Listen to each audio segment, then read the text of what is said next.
Hello, JJDL viewers. Skippy here, coach of the Steel City Surge, back again for our Week 6 team builder. We are coming off of another brutally heartbreaking loss to Dashing Septile from last week, and we are now sitting at 1-4. We still have a chance to turn our season around and try to go on a win streak to finish out the season and finish off pretty strong and try to make a playoff push if we can. Things are looking very slim for us to make the playoffs, but there is still that chance. So this week was the trade deadline, so we had some options that we had available to us. In the last, I want to say, hour of the deadline or so, we decided to make a couple of transactions. So, real quick to preface this, you will see a couple of new mons here. Two of them are shown on your screen. You'll also notice that one mon that we have been bringing consistently is not on our roster for this week. So a couple of the trades that we ended up making was we dropped Hatterene, Venusaur, and Heatran. All three of them kind of disappointed me throughout the season. Venusaur kept coming, but was just doing some damage. It wasn't really doing anything spectacular. It wasn't standing out, and it was a very disappointing mon to use.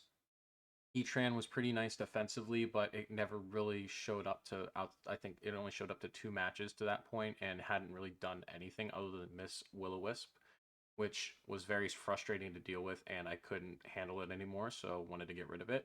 And then Hatterene had only shown up to 1 match. It really only had one good matchup, and outside of Magic Bounce and just being a bulky special attacker, it wasn't really doing much for us. So we decided to make some moves. We moved the three of them off of our roster, and we ended up picking up.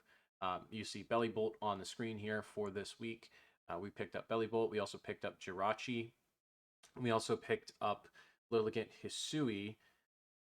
And the other mon we picked up was Dashbun. Since we didn't have a fairy type, Dashbun was a low-tiered mon that had a fire immunity, which is very nice considering we did lose Heatran. So we still get our fairy type, we still get a fire immunity. With Jirachi, we still get a steel type. We also have a secondary psychic type with some speed and some pretty nice bulk to go along with it. We got a bulky electric type with Bellybolt. And then we also got a Sun Abuser with Lilligant Hisui, who's also a fighting type, which is something we've kind of needed for a little while now. So I think this team is a lot more rounded out as opposed to what it was before. In regards to what we are bringing this week, we are going up against Lemonade and the San Antonio Espers. Their team is shown on the right hand of the screen there. And they have a very kind of disgusting team. Terra Walking Wake is a brutal menace, especially in Sun. Chiyu is obviously a menace in the Sun, and it has been for a while. Tornadus Therian is just annoying with Regenerator and U-Turn, and just Flying Stab in general is kind of annoying. Metagross with Weakness Policy can be a problem, as well as just bulky sets or even Explosion with Normal Gem can be a problem. We saw that last week with Sceptile and Cinderace Normal Gem Double Edge. That was very annoying with Libero. He also has Landorus Therian, Weezing Galar, which is a really annoying mon. During mocks, it was the most annoying thing I went up against, so I have a couple of checks to it, a couple of answers, so hopefully it doesn't do anything against us. And then there's also Ninetales to get up Sun. Decidueye is there, just chilling. Avalugg Hisui, I don't see it coming. I don't think it should. It may for a Gouging Fire, potentially, because, I mean, Landorus also kind of deals with Gouging Fire, so I'm not expecting it to really come. Either one of those will come, but I expect Landorus Therian to come.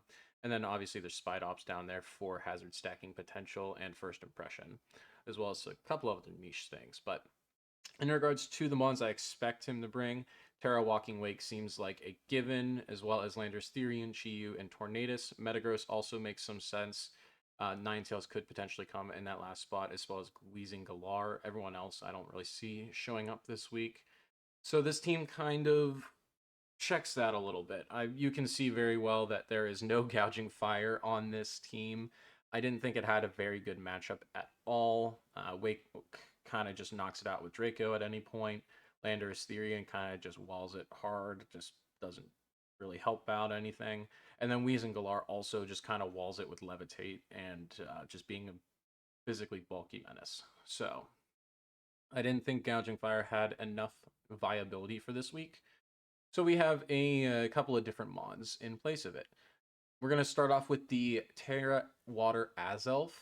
With Assault Vest and a Timid Nature, we have enough speed to outspeed um, Walking Wake without Booster or Scarf at max speed. Thunderbolt is there to take and do as much damage as we possibly can before it Terras. I don't know what Terra it's going to bring, but Terra Water should allow us to live at least one, if not two, potential hits from it, barring any Draco attempts coming from it, because I think it could be Terra Poison. That's why I didn't go Terra Fairy with it. And then if it is Terra Electric, then that's just GG. We can probably do something with Landorus, but if it's an agility set, which I did see in Mox, then that is going to pose a ton of problems anyway. So there's nothing really we can do about that other than potentially with Samurott Hisui, what we have there, but we'll get into that in a minute. In regards to trying to deal with Walking Wake, if it is not Terra Electric or Terra Ground, which I don't think it is Terra Ground, but if it's not Terra Electric, Belly Bolt does live at least one, if not two hits from Walking Wake. And we have Thunder Wave on it, so we can try to paralyze it and try to slow it down so that we can try to take advantage with some of our other mons that are outsped by it normally. We also have Discharge there to take advantage of Electromorphosis. We have Muddy Water for Water Stab to hit the Landorus, because otherwise we don't really have anything to hit the Landorus. And then it also hits the Chiyu. We also have Slack Off there for recovery, obviously, and we do have leftovers too. So 228 HP and 252 special defense allows us to live at least two Dracos, potentially, depending on the specific build that Wake comes with. If it is max speed timid, then we definitely live two. If it is modest, though, there is less of a chance that we live. I think it's roll in our opponent's favor off the top of my head. Moving on to our next mon, we have Linode. Very standard Sheer Force Life Orb set with Nasty Plot, Psychic, Earth Power, and Sludge Wave. This is going to be our lead this week no matter what happens.